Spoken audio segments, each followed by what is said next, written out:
Hello, this is a tutorial to make this little mudroom drop zone. I made these cute little baskets made from shingles left over from my dollhouse kit. You may have some lying around as well. I used a man's shirt to make the insert for this. I made this cute little umbrella with a paper clip and leftover fabric from another project. And this is a cute little tote bag that I made from black ribbon and then burlap ribbon that's a little wider. And this is a little paper board that was left over from another project as well. I have here some little clips that I wanted to talk to you about before we get started. And these are little miniature clips that I got from the Dollar Tree, and I painted them black on the front. I could have gotten hooks, and they have so many adorable hooks, but I've had a challenge getting some things in the mail due to the pandemic. So I use what I have, and I'm very satisfied with the way it works. So let's look at this piece. This is made from balsa wood, and I had to use 2 pieces to make this long enough. The measurements for this is approximately 4 1/4. And that's across, and then the height is about 7 inches. So I got those 2 pieces of wood and made them the right width. Then I made pieces for this shelf and this shelf and the top. These are all the same pieces. Next, I cut wood in these dimensions. That would be the 4 1/2 by 1 1/2. And I made this base first using these 2 pieces. So these 3 small pieces are 1 inch by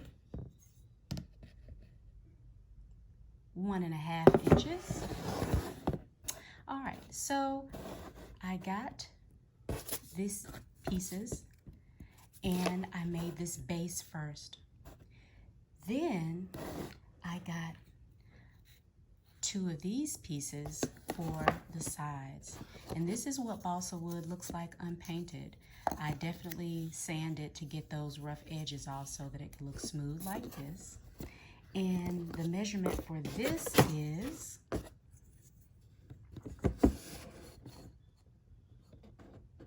5 3/4 inches by almost 1 inch. I mean, it's right under 1 inch. All right, so then after I made this base part, I got these 2 pieces and put those together. Then I got this top piece, which is the same measurements as these down here, and I made this 3/4 of a square. Then I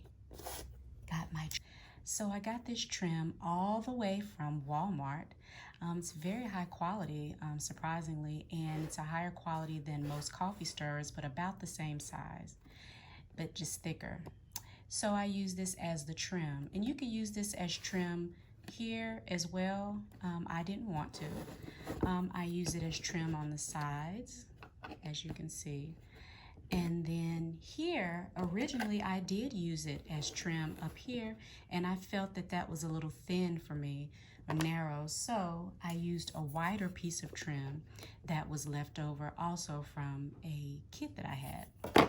I also used this trim to add visual detail down the middle of this piece, but I also used it to cover up the seam from putting 2 pieces of wood together. So, and then this little shelf, I never measured this shelf and it's glued in now, but basically I had to make it small enough to fit in this space, and it's very easy to figure that out.